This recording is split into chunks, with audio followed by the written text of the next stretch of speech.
বিস্তারিত জানাতে এই মুহূর্তে বগুড়ায় আছেন সহকর্মী আব্দুল আওয়াল এবং রাজধানী থেকে যুক্ত হচ্ছেন আব্দুল্লাহ শাফি। সরাসরি প্রথমে যাচ্ছি আওয়ালের কাছে। দ্বিতীয় দিনের মতো বগুড়ায় কিন্তু প্রার্থীদের মনোনয়ন যাচাই বাছাই চলছে এবং শুরুতেই কিন্তু আজকে বগুড়া ৬ সদর আসনে বিএনপি যিনি ভারপ্রাপ্ত চেয়ারম্যান রয়েছেন তারেক রহমান এখান থেকে কিন্তু বিএনপির পক্ষ থেকে তিনি নির্বাচন করবেন এবং রিটার্নিং কর্মকর্তা ইতিমধ্যে তার যে মনোনয়নপত্র সেটি কিন্তু বৈধ ঘোষণা করেছেন। এছাড়াও কিন্তু বগুড়া ৬ সদর আসনে জামায়াতে ইসলামী যিনি মনোনীত প্রার্থী আছেন আবিদুর রহমান সোহেল, তার মনোনয়নপত্রটি বৈধ ঘোষণা করা হয়েছে। তবে বাকি যে ৪ জন যে প্রার্থী ছিলেন বাসদ সহ অন্যান্য দলে তাদের প্রার্থীটা কিন্তু আসলে বগুড়া ৬ আসন থেকে নানা ত্রুটি থাকায় হলফনামায় সেটি কিন্তু বাতিল করা হয়েছে। এছাড়াও বগুড়া ৭ যেটি গাবতলী এবং শাহজাহানপুর উপজেলা নিয়ে গঠিত, সেই আসনটিতে কিন্তু আসলে বিএনপির চেয়ারপারসন মরহুমা বেগম খালেদা জিয়া সাবেক প্রধানমন্ত্রী তার নির্বাচন করার কথা। তবে তার মৃত্যুতে কিন্তু সেখান থেকে গাবতলী উপজেলা বিএনপির সভাপতি মোর্শেদ মিল্টন কিন্তু আসলে সেখান থেকে প্রার্থিতা করছেন এবং ইতিমধ্যেও সেই আসনটিতে কিন্তু মোর্শেদ মিল্টন যিনি উপজেলা বিএনপির সভাপতি তার প্রার্থিতাও কিন্তু বেগম খালেদা জিয়ার জায়গায় কিন্তু আসলে ইতিমধ্যে রিটার্নিং কর্মকর্তা যিনি তিনি বৈধ ঘোষণা করেছেন। এছাড়াও সেই আসনটি থেকে জামায়াতে ইসলামী যিনি মনোনীত প্রার্থী আছেন এবং ইসলামী আন্দোলনের যিনি মনোনীত প্রার্থী আছেন তাদের প্রার্থীতাও কিন্তু বৈধ ঘোষণা করা হয়েছে এবং মাত্র প্রার্থী যে ওই আসনটিতে তার মনোনয়নপত্র কিন্তু বাতিল করা হয়েছে। এছাড়াও কিন্তু আজকে বগুড়ার যে অন্য দুইটি আসন আছে বগুড়া ৪ এবং বগুড়া ৫ এই দুইটি আসনের যেই মনোনয়নপত্র যাচাই বাছাই এটি কিন্তু আসলে বেলার দ্বিতীয় অর্ধে থেকে শুরু হবে ২টা থেকে এবং সেই আসনগুলোতে যারা প্রার্থী রয়েছেন তাদের মনোনয়নপত্র কিন্তু আসলে হলফনামার ভিত্তিতে যাচাই বাছাই করে বৈধ ও বা বাতিল ঘোষণা করা হবে। এবং গতকালকে শুক্রবারেও কিন্তু বগুড়া ১, ২ এবং ৩ আসনের মনোনয়নপত্র যাচাই বাছাই হয়েছে।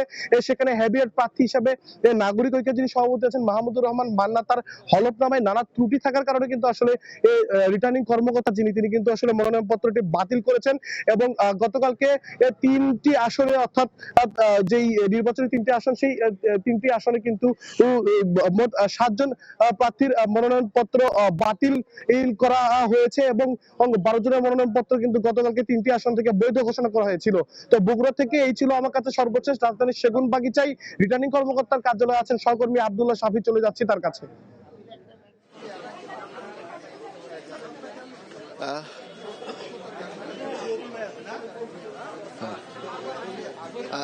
ঢাকা রিটার্নিং কর্মকর্তার কার্যালয়ের সর্বশেষ পরিস্থিতি যেটি এইখানে ঠিক এই মুহূর্তে ঢাকা রিটার্নিং অফিসার কার্যালয়ে ১৩টি ঢাকার যে মোট ২০টি আসন রয়েছে এর মধ্যে মহানগরের যে ১৩টি আসন রয়েছে সেই ১৩টি আসনের মনোনয়নপত্র যাচাই বাছাই কর্মকাণ্ড চলছে এবং সবশেষ যেটি কিছুক্ষণ আগে যে স্বতন্ত্র প্রার্থী হিসেবে যিনি দাঁড়িয়েছিলেন পদত্যাগ করে এনসিপি থেকে পদত্যাগ করে তাসনিম জারা, তার মনোনয়নপত্র অবৈধ বলে ঘোষণা করা হয়েছে। তিনি কিছুক্ষণ আগে আমাদেরকে জানিয়েছেন যে তিনি বলছেন যে হচ্ছে তার যে স্বাক্ষরের ক্ষেত্রে ৮ জন ১০ জনকে তারা যাচাই করেছিলেন নির্বাচন কমিশন, এর মধ্যে ২ জনের সত্যতা পান নাই, অর্থাৎ ২ জন ওই এলাকার ভোটার ছিলেন না। কিন্তু তাসনিম জারা বলছেন যে তারা যে ভোটার ছিলেন না এই এলাকার সেটা কিভাবে তিনি জানবেন সেই সুযোগটুকু ছিল না। তো এইখানে যারা মোটামুটি হেভিওয়েট প্রার্থী আছেন, খুব পরিচিত প্রার্থী যারা এসেছেন তাদের মধ্যে এখন পর্যন্ত একজনের প্রার্থীতা মানে মনোনয়নপত্র অবৈধ ঘোষণা করা হয়েছে। এর বাইরে ইশাক এসেছেন এবং নাসিরউদ্দিন পাটোয়ারি তাদের সবার মনোনয়নপত্র বৈধ ঘোষণা করা হয়েছে। জামায়াতের আব্দুল মান্নান সবার মনোনয়নপত্র বৈধ ঘোষণা করা হয়েছে।